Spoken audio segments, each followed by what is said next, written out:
Welcome back to the Franchise Clarity Podcast. I'm Bill Beckham. One of the biggest questions I hear is this: am I better off buying into a franchise or starting something on my own? Both paths can succeed, both can fail. To make this real, I'm going to share 4 case studies, 2 wins, 2 losses, and break down the math behind who came out ahead and why. The first case study, let's call this person Mark, the franchisee who succeeded. Mark invested about $500,000 to open a boutique fitness franchise. That covered his franchise fee, build out, and working capital. In year 1, EBITDA was about $97,000. Using a conservative model, 5% growth for the first 3 years, then flat, assume Mark sold at the end of year 10 at a price equal to 1.5 times revenue. His 10-year return works out to a 4.3 multiple on his money, with an internal rate of return of around 24%. Why did it work? Because the franchise itself was strong. The FDD showed healthy unit economics, and the franchisor backed that up with real support in critical areas: hiring and training, go-to-market playbooks, and proven sales systems. Mark didn't have to build a website, design payment systems, or create operations manuals from scratch. It was already done. That made semi-absentee ownership possible. He still put in long hours during year 1. Managers aren't fully trained overnight, but overall, he worked fewer hours than an independent owner. He focused on oversight, KPIs, team meetings, vendor relationships, and community visibility. Here's the takeaway. Semi-absentee can work when the model is solid, the franchisor delivers real support, and the owner has the capital to bridge the early phase. Let's go to the second case study. Let's call this person Sarah. Sarah is the independent who succeeded. Sarah launched a boutique nutrition coaching studio with about $200,000. In year 1, EBITDA was about $90,000. With the same assumptions, 5% early growth, then flat, and a 1.5 times revenue exit, her 10-year return was even stronger, a 7.4 multiple, an internal rate of return close to 49%, and payback in just over 2 years. Why did it work? Because Sarah herself was the differentiator. She had professional expertise, loyal clients, and a unique niche, but unlike Mark, she had no franchisor to lean on. She created everything from scratch: her brand, her marketing, her systems, her pricing model. She didn't have a manager to offload tasks, so she worked significantly more hours than Mark did.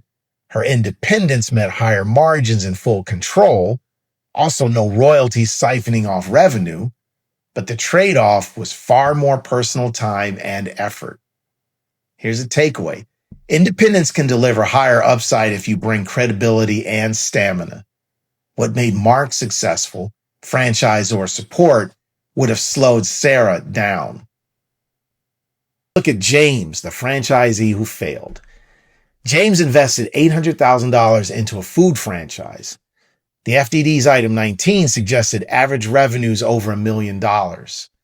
His location brought in only $600,000 and EBITDA was negative $75,000 per year. A closer look shows why. Item 21, the franchisor's own financials, revealed that system-wide averages were actually closer to $600,000, far below the rosy picture painted in item 19. And there were more red flags. Training and development were weak, leading to constant staff turnover. Marketing support was generic with little local adaptation. Vendor relationships were stacked against franchisees. Required vendors charged above market prices, while the franchisor pocketed rebates and kickbacks. By year 2, James shut down. The termination clause triggered a $100,000 franchise penalty and a $200,000 lease penalty. Total losses, $1.25 million.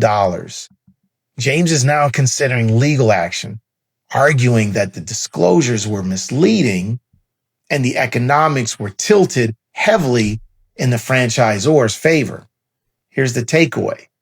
Inflated item 19 earnings, weak training, and franchisor-favored vendor deals are not details. They're red flags.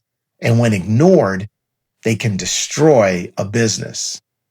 Let's go to case study 4. Let's look at Linda, the independent who failed. Linda opened her own boutique fitness studio with about $250,000.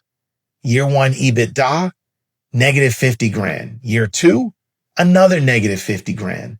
When she closed, she faced a $100,000 lease termination penalty. Her total loss, $450,000. Now, why did she fail? She had no niche, no marketing plan, and not nearly enough capital to survive a slow ramp up. Unlike James, there was no franchisor making things worse, but also no franchisor providing systems or a brand halo. What's the takeaway? Independence without differentiation and deep reserves is a gamble. Freedom without a plan is just risk in disguise. So who wins? Franchisees win when the model is strong, the franchisor delivers true support, and the owner has the capital to make it work. Independents win when they bring unique expertise and the stamina to create everything from scratch. Both lose when they ignore the red flags, whether it's inflated item 19 numbers and kickback-driven vendor deals, or a lack of niche and working capital. Neither path is automatically safer. The real question isn't which model is better, it's which model fits you, your skills, and your risk tolerance. If you're weighing franchise versus startup, I've created a checklist of questions to help you decide which path truly fits. You'll find the link in the description below. Thanks for listening to Franchise Clarity. If this episode resonated, subscribe and share it with someone who's exploring business ownership. Until next time, thank you.